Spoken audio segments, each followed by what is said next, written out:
you spent a lot of your childhood with your grandfather on a ranch here in Texas. Mm-hmm. And I heard you had a lot of work to do around the ranch. So what's the coolest job you remember doing there? Wow, coolest. Most interesting, most memorable, most impactful. I mean, it's a real working ranch. And I spent all my summers on that ranch from age 4 to 16. And my grandfather was really taking me those in the summers. In the early summers, he was letting me pretend to help on the ranch because, of course, a 4-year-old is a burden, not a help in real life. He was really just watching me and taking care of me.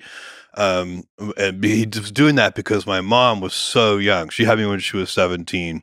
And so he was sort of giving her a break. And my grandmother and my grandfather would take me for these summers.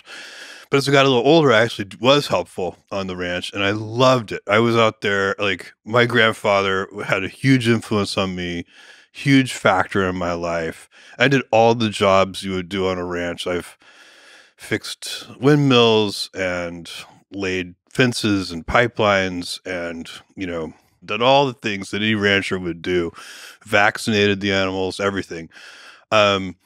But we had my grandfather, after my grandmother died, I was about 12 and I kept coming to the ranch. So it was just him and me, just the two of us. And he was completely addicted to the soap opera, The Days of Our Lives. Mm-hmm. And we would go back to the ranch house every day around 1 p.m. or so to watch Days of Our Lives. Like sands through an hourglass. So are the days of our lives. Just the image of that, the two of you sitting there watching a soap opera. He had these big, crazy dogs. It was really a very formative experience for me. But the key thing about it, for me, the great gift I got from it was that my grandfather was so resourceful. He did everything himself. He made his own veterinary tools. He would make needles to suture the cattle up with. Like, he would find a little piece of wire and heat it up and pound it thin and drill a hole in it and sharpen it. So, you learn different things on a ranch than you would learn, growing up in a city. So self-reliance. Yeah.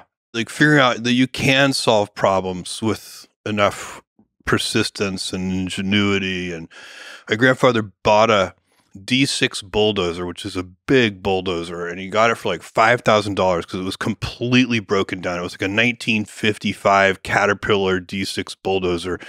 Knew it would have cost, I don't know, more than $100,000. And we spent an entire summer repairing that bulldozer.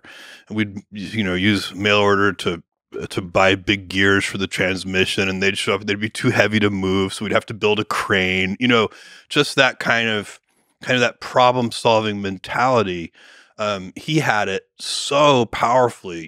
He did all of his own, he didn't pick up the phone and call somebody.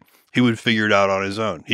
Doing his own veterinary work, But just the image of the two of you fixing a D6 bulldozer and then going in for a little break at 1 p.m. to watch soap opera. Laying on the floor. That's how he watched TV. Yeah. He was a really, really remarkable guy. That's how I imagine Clint Eastwood also in all those Westerns.